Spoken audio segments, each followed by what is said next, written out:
So this is a quick video tour of the gardens of the house. This is the front of the house, which is the north side. And along the road last year, I put in a bed along the front here with lilacs. About 5 years from now, these lilacs should grow up and give us a little protection from view from the road, which is sometimes heavily traveled, and we can get some cars speeding along. It can be a bit noisy, so it'll help buffer us a little bit from that. And the front beds feature, because they're north side, a lot of shady perennials such as hostas and redbuds and heuchera and some ferns and some other faux redbud, faux bleeding hearts, and even some wonderful trilliums, not trilliums, sorry, jack-in-the-pulpits this year. Got a couple large ones.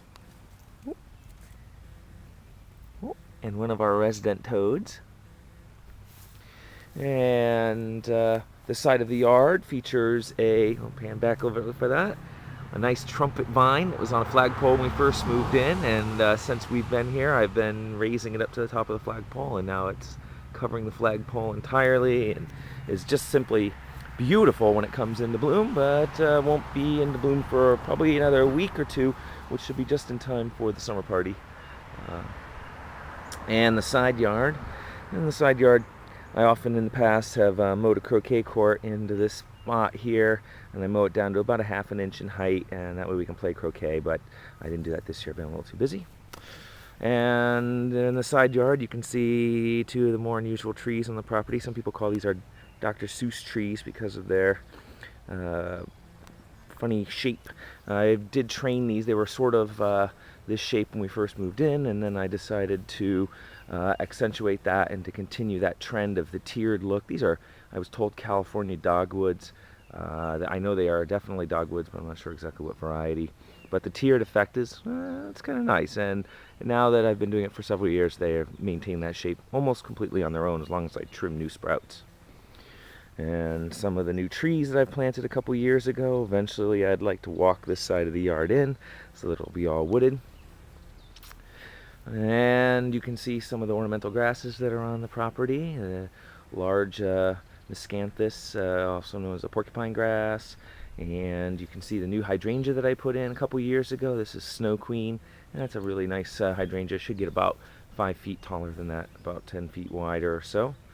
And big beauty bush was just finished blooming recently. A lot of nice pink flowers on that.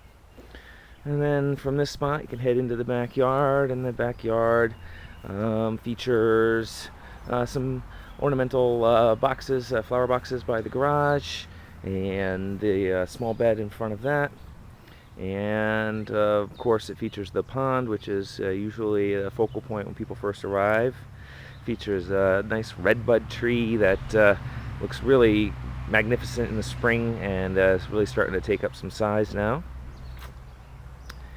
And there's a couple small beds behind the garage, featuring some just going past now stargazer lilies, some more ornamental grasses. Giant miscanthus doesn't really get enough sun, so it grows over kind of floppy, and it's a little weepy looking, but it kind of fills this spot and makes this corner feel a little bit more private, blocks it off from our neighbors. And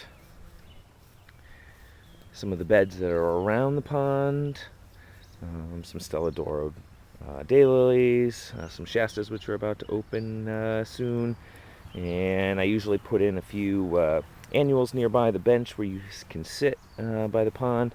And the annuals are this year are zinnia with a multicolored blossom. I felt like I was taking a chance, as I didn't really see what the color of those were going to be before I bought them, and they seem pretty interesting.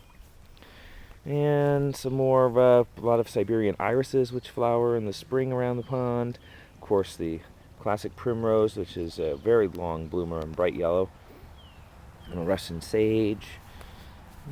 Let's see. And as you continue around the pond, see, and this is our butterfly bush, which attracts a tremendous number of butterflies, and is actually quite a favorite haven of the frogs, which will sit underneath it right at the water's edge, and then they'll jump up and catch butterflies that come to feed on it, which is always a little bit fun to watch. little backside view of the pond with some cattails and some papyrus plants that I put in that I overwinter inside. Let's see, what else is over here? Some bearded irises and a couple new plants. I got this is a false mallow I just got this year, and I'm anxious to see when that flowers. And another shot of the side of the pond. You can see the bench over in the corner there. The pond is about 30 feet long and about 20 feet wide, and is about 3 feet deep in the center. And it is from about this spot over, I backfilled with soil, so all the plants that you see are all planted directly into the pond, and that makes it a pretty natural environment for animals to breed and live. And so we have a lot of aquatic insects that live in the pond.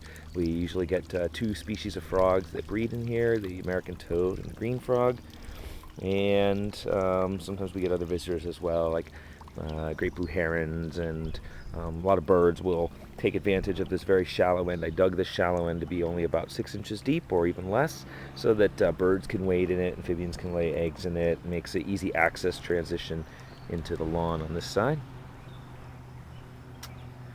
And from here you can also see the tea house.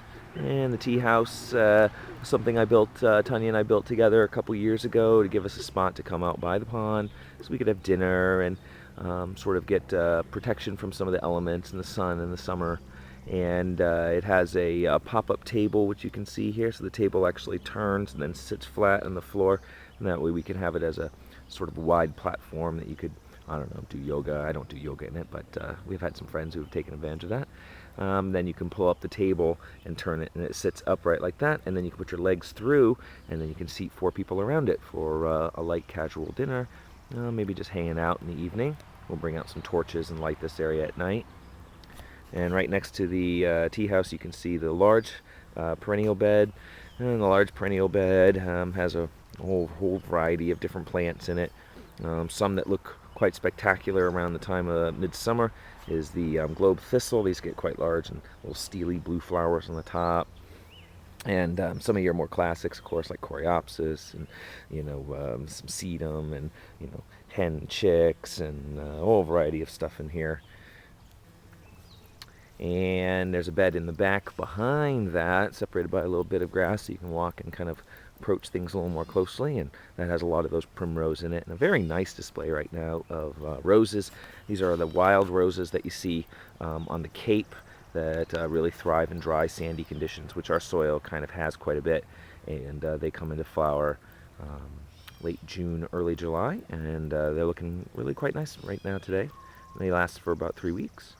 And on either side of that row in the back there, the trellis work is flanked by 2 Rosa Sharons, so those will come in the fall and kind of continue the color in the back there a bit.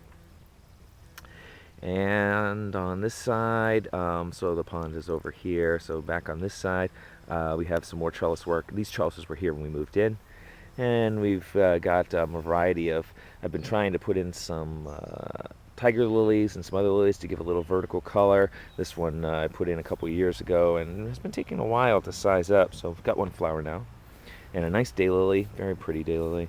And it's got a few things growing on the trellis. So there's usually a fall flowering clematis on this side.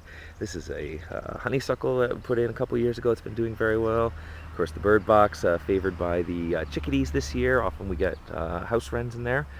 And then the monster of this bed is this wisteria, and the wisteria has been trained when we bought the house 10 years ago to be a bit of a standard, and so I've been trying to maintain its standard form and hollow it out in the center and give it a more upright sort of cascading look. And it doesn't really flower. It's flowered a couple years, and it seems to flower best when I hit it with a chain in the spring, and I didn't hit it with a chain this year, and actually it didn't flower this year, so I think there seems to be some correlation there. And funny, thinking about hitting it with a chain, but there was actually a chain right underneath it when we bought the house, so I like to think that that was what it was there for. And then very quickly, we have the back meadow, and the back meadow is filled with wildflowers of various sorts that I've been spreading over the years, and I mow this only about once a year. I brush cut it